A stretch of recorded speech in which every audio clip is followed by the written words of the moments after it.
ഉന്നത വിദ്യാഭ്യാസ രംഗത്ത് പ്രവർത്തിക്കുന്ന എല്ലാവരെയും അത്ഭുതപ്പെടുത്തുന്ന ഒരു വിധിയാണ് 2 ദിവസങ്ങൾക്ക് മുൻപ് ബഹുമാനപ്പെട്ട ഡൽഹി ഹൈക്കോടതി പുറപ്പെടുവിച്ചത്. ആ വിധിയുടെ യഥാർത്ഥ അംശം എന്ന് പറയുന്നത് കോളേജുകളിൽ ഹാജർ നിർബന്ധമാക്കേണ്ട ആവശ്യമില്ല വിദ്യാർത്ഥികൾക്ക് തുടർ പഠനം നടത്തുന്നതിനും പരീക്ഷ എഴുതുന്നതിനും എന്നാണ് പറഞ്ഞിരിക്കുന്നത്. ഇത് എല്ലാവരെയും അത്ഭുതപ്പെടുത്തിയിരിക്കുന്നു. ഇതിൻ്റെ പശ്ചാത്തലം എന്ന് പറയുന്നത് ഉത്തരേന്ത്യയിലെ അമിറ്റി സർവകലാശാലയിലെ ഒരു വിദ്യാർത്ഥി നൽകിയ പരാതിയുടെ അടിസ്ഥാനത്തിലാണ് ഡൽഹി ഹൈക്കോടതി ഈ ഒരു വിധി പുറപ്പെടുവിച്ചിരിക്കുന്നത്. ആ വിദ്യാർത്ഥിയുടെ പരാതി എന്ന് പറയുന്നത് ചില പ്രത്യേക കാരണങ്ങളാൽ ആ വിദ്യാർത്ഥിക്ക് ആവശ്യമായ ഹാജർ നിലവാരം നേടിയെടുക്കാനായി ക്ലാസ്സുകളിൽ അറ്റൻഡ് ചെയ്ത് സാധിച്ചില്ല. അറ്റൻഡ് ചെയ്യാൻ എന്തൊക്കെയോ തടസ്സങ്ങൾ ഉണ്ടായി. അതിൻ്റെ സമ്മർദ്ദത്തിൽ ഈ ഹാജർ നഷ്ടപ്പെട്ടു. അപ്പോൾ ഹാജർ നഷ്ടപ്പെട്ടു എന്ന കാരണത്താൽ പരീക്ഷ എഴുതാനായി കോളേജ് അധികൃതർ അനുവദിച്ചില്ല. ഹാജർ കുറഞ്ഞ പക്ഷം 75% ഒക്കെ വേണമെന്നുള്ളത് ആ കോളേജിൻ്റെ മാത്രം നിയമമല്ല.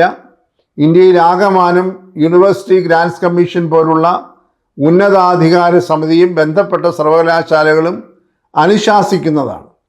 അത് ഏത് വിദ്യാർത്ഥിയാണെങ്കിലും ആ കുറഞ്ഞ ഹാജർ ശതമാനം നേടിയെടുക്കേണ്ടതായിട്ടുണ്ട്. കാരണം ക്ലാസ് മുറികളിലെ അഭ്യസനത്തിന് വിദ്യാർത്ഥികൾ തയ്യാറാകണം.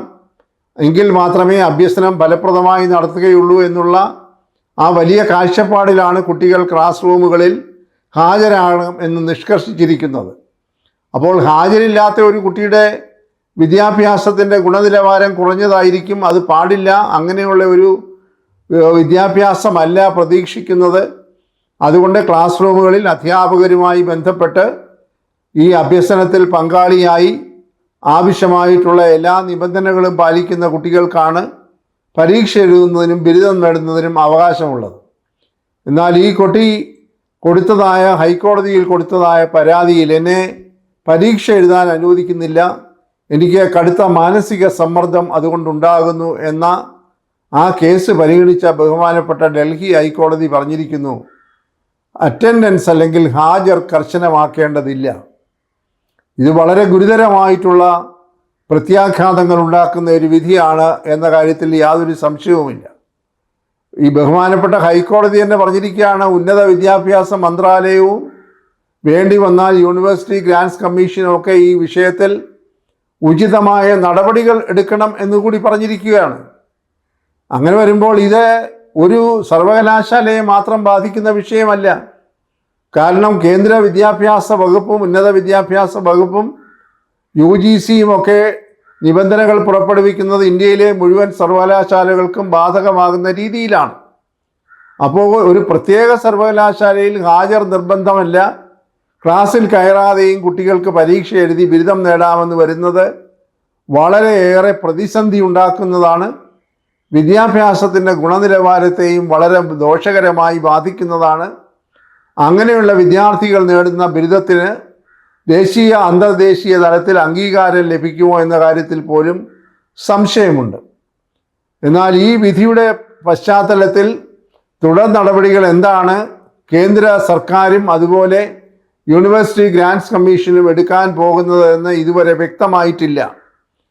ഹൈക്കോടതി വിധി നേരിട്ട് പാലിക്കുവാൻ തയ്യാറാവുകയാണ് എന്നുണ്ടെങ്കിൽ മറ്റ് സർവകലാശാലകളിലും മറ്റ് കോളേജുകളിലും ഇതുപോലെയുള്ള വിദ്യാർത്ഥികൾ ക്ലാസ്സിൽ കയറാതെ തന്നെ പരീക്ഷ എഴുതാൻ അവകാശമുണ്ട് എന്ന് പറഞ്ഞുകൊണ്ട് മുന്നോട്ട് വരും. അത് എല്ലായിടത്തും വളരെ വലിയ പ്രതിസന്ധി ഉണ്ടാക്കും എന്ന കാര്യത്തിലും സംശയമില്ല. ഇപ്പോൾ ഈ വിധി ഉദ്ധരിച്ചുകൊണ്ട് മറ്റാരും മുന്നോട്ട് വന്നിട്ടില്ല.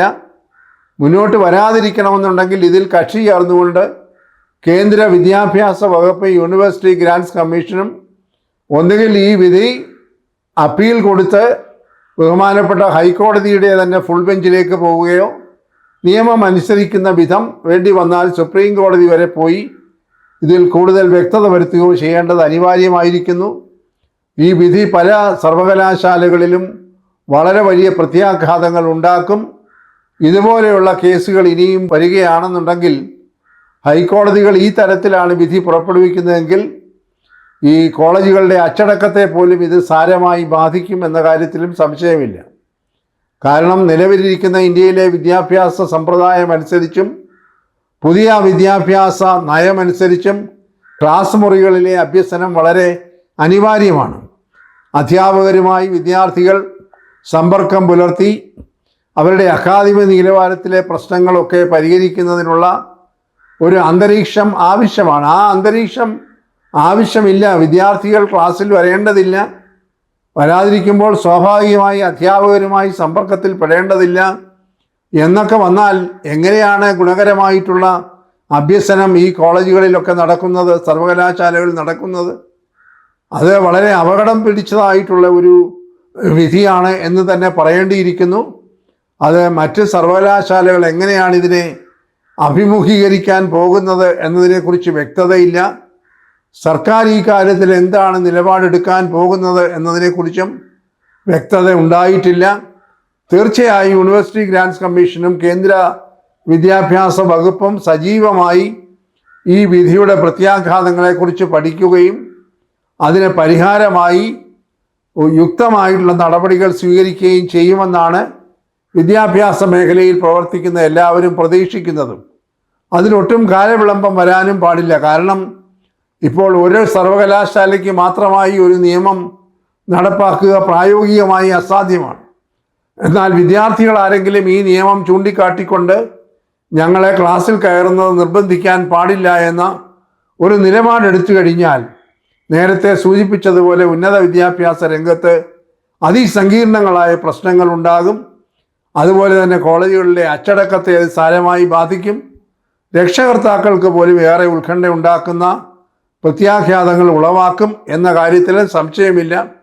അതുകൊണ്ട് പൊതുസമൂഹവും മാധ്യമങ്ങളും ഉന്നത വിദ്യാഭ്യാസ രംഗത്തെ ബന്ധപ്പെട്ട സമിതികളുമൊക്കെ ഈ വിഷയം ഗൗരവമായി ചർച്ച ചെയ്യുകയും ഇതിനൊരു പരിഹാരം കണ്ടെത്തേണ്ടതും കാലഘട്ടത്തിൻ്റെ അനിവാര്യതയാണ്. അതുണ്ടാകുമെന്നാണ് പ്രതീക്ഷിക്കുന്നത്. തീർച്ചയായും മറ്റ് സർവകലാശാലകൾ ഈ ഒരു സമ്പ്രദായം തുടരാൻ ആഗ്രഹിക്കുമെന്ന് തോന്നുന്നില്ല. യൂണിവേഴ്സിറ്റി ഗ്രാൻറ്റ്സ് കമ്മീഷനും വിദ്യാർത്ഥികളുടെ ഹാജർ കാര്യത്തിൽ ഇളവ് പ്രഖ്യാപിക്കുമെന്ന് കരുതുക വയ്യ. തുടക്കത്തിൽ സൂചിപ്പിച്ചതുപോലെ കോളേജ് ക്ലാസ് മുറികളിലെ സർവകലാശാല ക്ലാസ് മുറികളിലെയൊക്കെ വിദ്യാഭ്യാസം അല്ലെങ്കിൽ അധ്യയന രീതിയൊക്കെ അനിവാര്യമാണ്. വിദ്യാർത്ഥികൾക്ക് അധ്യാപകരുടെ സഹായം ആവശ്യമാണ്. കോളേജുകളിൽ അന്തരീക്ഷം ആ തരത്തിൽ നിലനിർത്തേണ്ടതുണ്ട്. ലൈബ്രറി, ലബോറട്ടറി തുടങ്ങിയതായിട്ടുള്ള സംവിധാനങ്ങളുടെ പരിപൂർണമായ ഉപയോഗം നടക്കണമെന്നുണ്ടെങ്കിൽ വിദ്യാർത്ഥികൾക്ക് അധ്യാപകരുടെ മേൽനോട്ടം ഉണ്ടായിരിക്കണം. ക്ലാസ് മുറികളിലെ ലെക്ചർ ക്ലാസ്സുകളിൽ ആ കുട്ടികൾ ഹാജരായിരിക്കണം. ഇതൊക്കെ വിദ്യാഭ്യാസ സമ്പ്രദായത്തിൻ്റെ അനിവാര്യതയാണ്. ഗുണനിലവാരം കാത്തു സൂക്ഷിക്കുന്നതിനും ഇത് വളരെയേറെ അത്യാവശ്യമാണ്. അതുകൊണ്ട് ഈ വിധി ഉണ്ടാക്കിയിരിക്കുന്ന പ്രത്യാഘാതങ്ങളെക്കുറിച്ച് ഉചിതമായിട്ടുള്ള നടപടികൾ കേന്ദ്ര സർക്കാരും യൂണിവേഴ്സിറ്റി ഗ്രാൻറ്റ്സ് കമ്മീഷനും ഇന്ത്യയിലെ സർവകലാശാലകളും എടുക്കുമെന്ന് തന്നെയാണ് പ്രതീക്ഷിക്കുന്നത്. എടുക്കേണ്ടത് അത്യാവശ്യവുമാണ്.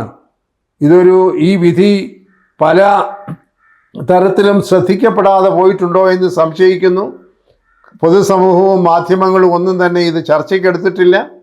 എന്നാൽ വൈകാതെ ഇത് ചർച്ചയ്ക്ക് എടുക്കേണ്ടതായിട്ട് വരും. എല്ലായിടത്തും ഇത് പ്രധാനപ്പെട്ട ഒരു വിഷയമായി തന്നെ ഉയർന്നു വരും. ഉന്നത വിദ്യാഭ്യാസ മേഖലയിൽ ഈ തരത്തിലുള്ള ഒരു പരിഷ്കാരം കൊണ്ടുവരുന്നത് വിദ്യാഭ്യാസത്തെ പിറകോട്ടടിക്കുന്നതാണ് എന്നതും നാം കാണേണ്ടതുണ്ട്. അതുകൊണ്ട് ഒരു പരിഹാരം എത്രയും വേഗം ഉണ്ടാകും എന്ന് തന്നെയാണ് വിദ്യാഭ്യാസ രംഗത്ത് പ്രവർത്തിക്കുന്നവരും പൊതുസമൂഹവും പ്രതീക്ഷിക്കുന്നതും കാത്തിരിക്കുന്നതും.